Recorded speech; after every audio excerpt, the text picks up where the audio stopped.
بسم اللہ الرحمن الرحیم۔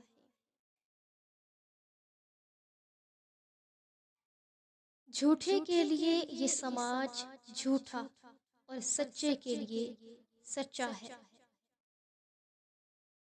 دوسروں کے ساتھ وہ سلوک کرنا جو اپنے ساتھ آپ نہ چاہیں، ایسے کاموں سے روح بیمار ہو جاتی ہے۔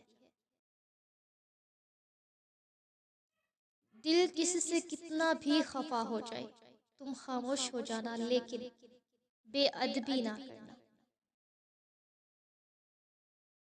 عقل کو استعمال کرنا دنیا ہے اور دل کو استعمال کرنا دین ہے۔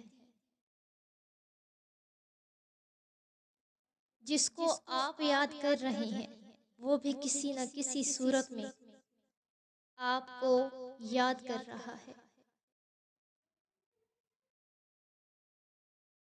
عبادت وہاں نہیں پہنچاتی جہاں غم پہنچاتا ہے۔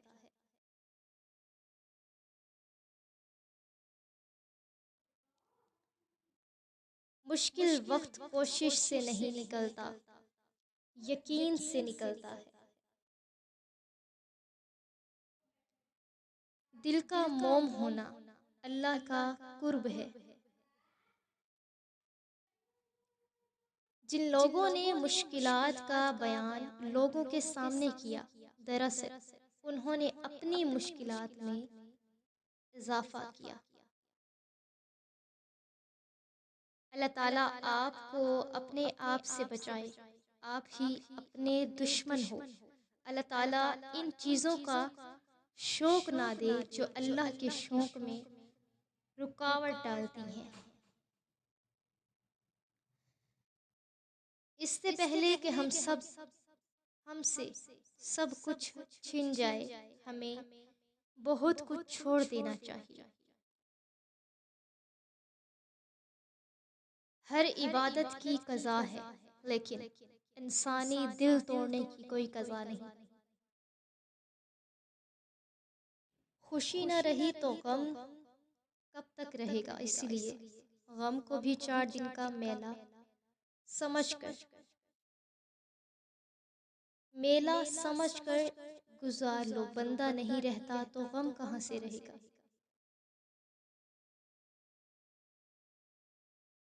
جہاں آپ کی پسند کی زندگی نہ ہو، وہاں خاموشی سے گزر جانا بھی اللہ کا شکر ہے۔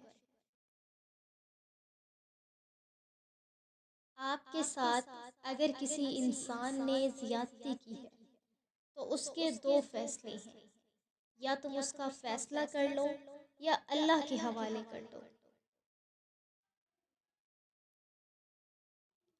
حاصل کی تمنا، مقام کی تمنا، مرتبے کی تمنا، شہرت کی تمنا اور چاہے جانے کی تمنا کو چھوڑ دو تو غم ختم ہو جائیں گے۔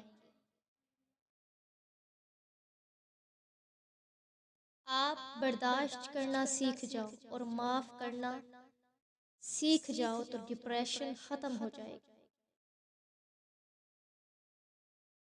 اللہ کب راضی ہوتا ہے؟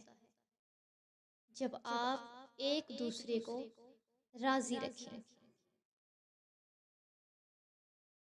اکثر لوگ وہاں پر الحمدللہ پڑھتے ہیں جہاں پر استغفر اللہ پڑھنا تھا۔ یہاں جو کچھ ہے وہ یہی رہے گا، لیکن یہاں کی چیزوں کو اپنا کہنے والا یہاں نہیں رہے گا۔ بے شک اپنی زندگی کو بے زر بنانا عبادت کی ابتدا ہے، اور اسے دوسروں کے لیے فائدہ مند بنانا انتہا ہے۔ گناہ ہر اس عمل کا نام ہے جو تمہارے لیے نقصان دہ ہے۔